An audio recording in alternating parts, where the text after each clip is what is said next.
Théâtre de campagne d'Émile Zola. Le château est un des plus nobles et des plus largement hospitaliers de la Touraine. Une royale avenue d'ormes gigantesques conduit de la grille à la cour d'honneur. Il y a des pièces d'eau, un véritable petit lac, qui communique avec la Loire par un canal.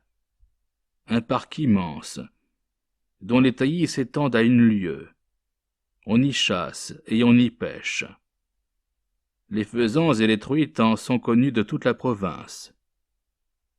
Chaque été, du mois de juin au mois d'octobre, la marquise a toujours au château une vingtaine d'invités.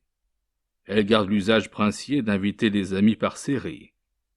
On reste 15 jours, puis on fait place à d'autres, lorsqu'elle ne vous retient pas avec trop d'insistance. Et vraiment le séjour est charmant. On rencontre là toutes les distractions imaginables. La salle des jeux est magnifique. Promenades à pied, promenades en voiture. Tout le large pays se déroule pour les excursions lointaines. L'année dernière, la marquise a même fait installer un petit théâtre dans l'aile gauche, en abattant des planchers et des murs. D'ailleurs, la liberté la plus entière est laissée aux invités, qui peuvent rester au lit s'ils ont un caprice de solitude et de sommeil, et qui n'ont qu'à donner un ordre s'ils veulent prendre leur repas chez eux.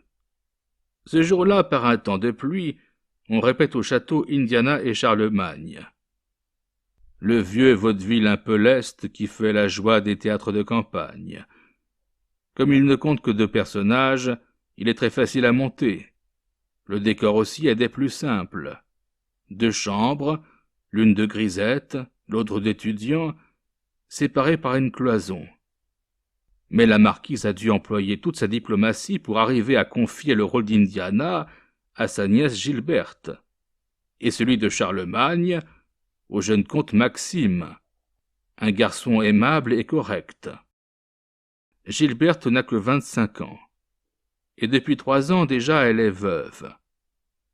Du reste, elle porte son veuvage avec une grande résignation, car le défunt, beaucoup plus âgé qu'elle, s'est arrangé pour se donner tous les torts en moins de 15 mois de mariage. L'épouvante qu'elle a eue de rester mariée pour toujours lui inspire aujourd'hui une peur salutaire des hommes. Et elle jouit de sa liberté avec délice, en personne qui vient d'échapper à une détention perpétuelle.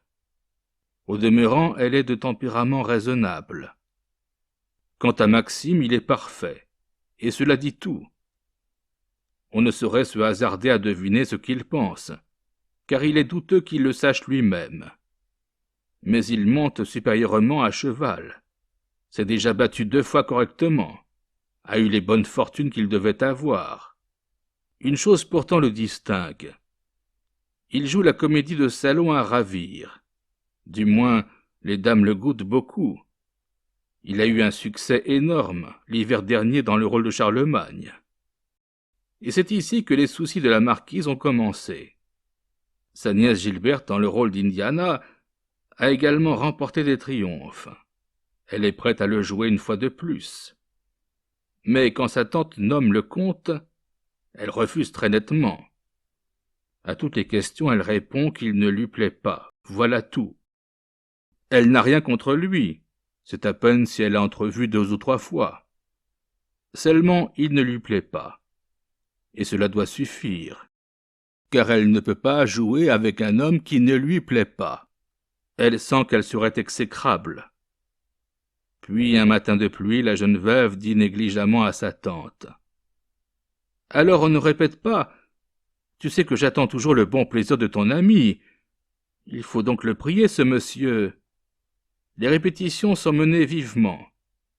Il pleut toujours, une de ces pluies battantes qui viennent de l'océan, et qui tombent par averses au plus beau jour de l'été. Les invités restent la journée entière dans le salon et dans la salle de jeu. Mais l'ennui est profond. Les dames ne touchent même pas à leur tapisserie. Les hommes regardent les 2 billards en étouffant des bâillements. L'unique distraction est de venir se planter devant les fenêtres, pour voir l'eau ruisseler. Au loin, les avenues s'allongent sous l'averse, comme fondues. et les prairies exhalent une telle humidité que les moins frileux sont pris d'un frisson.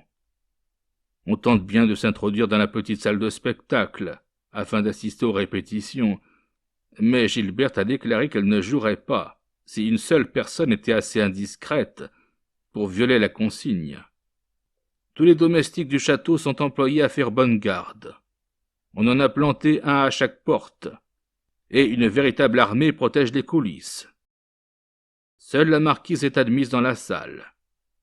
Encore comprenant qu'elle gêne les acteurs, n'y reste-t-elle que quelques minutes. Pourtant, elle en voit assez pour être surprise du ton emporté dont Gilberte parle à Maxime. La jeune veuve sur les planches se montre tout à fait despotique. Elle ne tolère pas une observation du comte, et elle veut absolument le plier à sa façon d'entendre la mise en scène. « Mais vous me coupez mon effet, monsieur !» crie-t-elle à chaque instant. « Si vous ne restez pas immobile à l'endroit où je vous place. Si vous gesticulez, on rira. On n'entendra seulement pas la réplique que je vous lance. Allons, recommençons cela, et tenez-vous tranquille. » Parfois Maxime essaie de se révolter. « Je vous assure, dit-il, que vous n'êtes pas dans la tradition. J'ai vu la pièce au Palais Royal. À cet endroit, Charlemagne court vers la porte, l'ouvre toute grande en vous coupant la parole. « Pas du tout, je ne veux pas. Ce serait beau pour moi d'avoir la parole coupée. Si je ne joue pas la pièce comme je sais la jouer, j'aime mieux me retirer. » Et le jeune homme finit par consentir à tout. Le but évident de Gilberte est de tirer à elle le succès. Elle entend le théâtre comme elle entend la toilette. Un après-midi, elle va si loin, elle se montre si dure pour le comte, qui selon elle bredouille d'une façon intolérable, que la marquise du coin où elle s'assoit pour suivre la répétition croit devoir murmurer d'une voix conciliante. « Gilberte, voyons, Gilberte !» Mais la jeune femme est lancée. « Ah, écoute ma tante, répond-elle. Nous ne sommes pas ici pour nous faire des compliments. Quand on répète, on se dit des vérités. » Pourtant, grâce à la parfaite bonne volonté de Maxime, qui se contente de sourire et de s'incliner à chaque nouvelle exigence de Gilberte, la mise en scène est réglée au gré de cette dernière, et l'on n'arrête que la représentation aura lieu le lendemain. Ce jour-là, justement, un coup de vent emporte les nuages, et le temps redevient superbe. Le soleil a une douceur exquise sur la nappe trempée des prairies. Mais la représentation du soir cause une telle émotion au château que personne ne songe à profiter de la belle journée. Enfin, on allume le petit lustre de la salle, et tous les invités sont là, sans compter quelques propriétaires voisins. Les domestiques s'entassent dans le fond. En tout, une cinquantaine de personnes.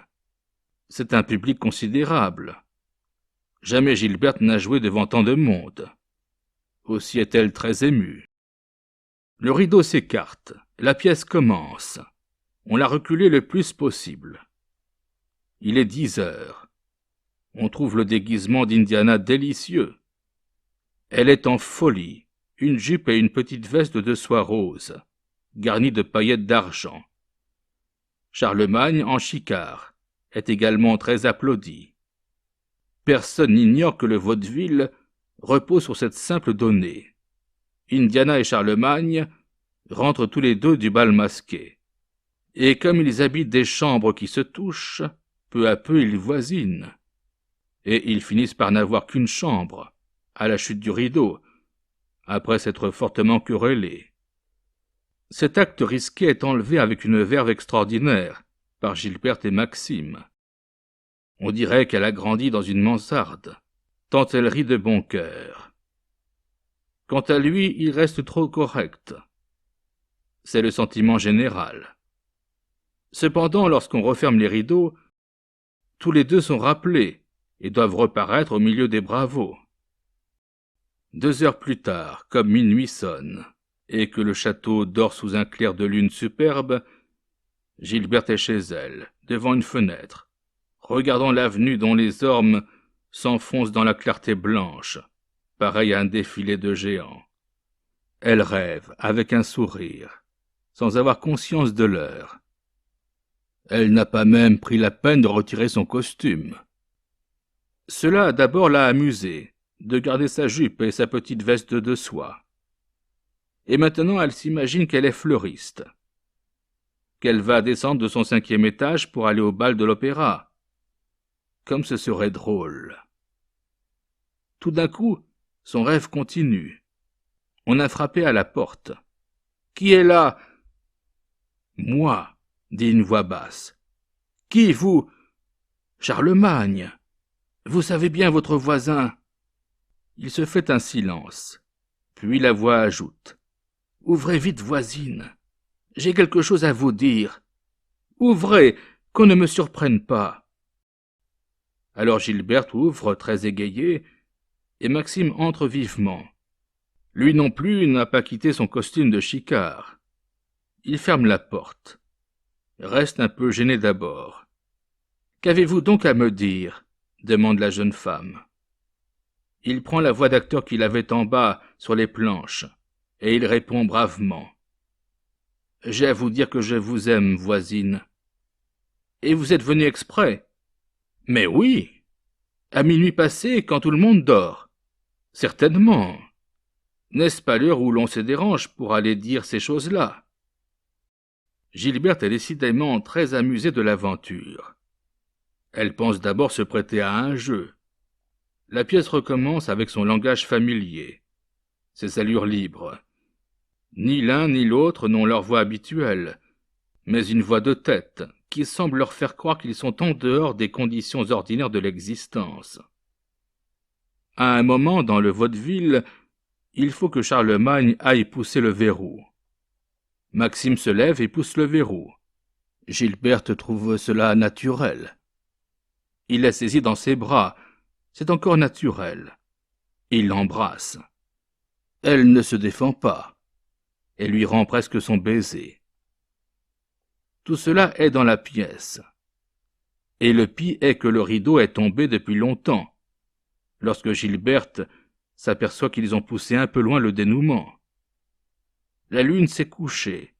On aperçoit confusément dans la nuit assombrie le défilé géant des grands ormes. Le lendemain, dès le matin, on a organisé une promenade en voiture jusqu'à un château historique qui se trouve à 2 lieues. Les landaux roulent mollement sur les routes, au milieu des grasses terres, encore toutes mouillées des dernières averses. Une bonne odeur d'herbe monte des prés, mais Gilberte semble furieuse. On a remarqué qu'elle tourne le dos à Maxime, avec un dédain insultant. Celui-ci d'ailleurs a repris sa correction un peu hautaine, sa froideur d'homme distingué. « Pourquoi te montres-tu si méchante pour ce pauvre garçon ?» demande la marquise à sa nièce. « Lui, je le déteste, » répond Gilberte. « Je ne lui reparlerai de la vie. » « Cependant, vous alliez si bien tous les deux hier soir dans cette pièce. » Gilberte alors se fâche tout à fait. « Elle est stupide, cette pièce. Je ne la rejouerai plus, je vous le jure. » Puis elle semble réfléchir. Et elle se reprend. « Je la rejouerai, mais pas avec lui.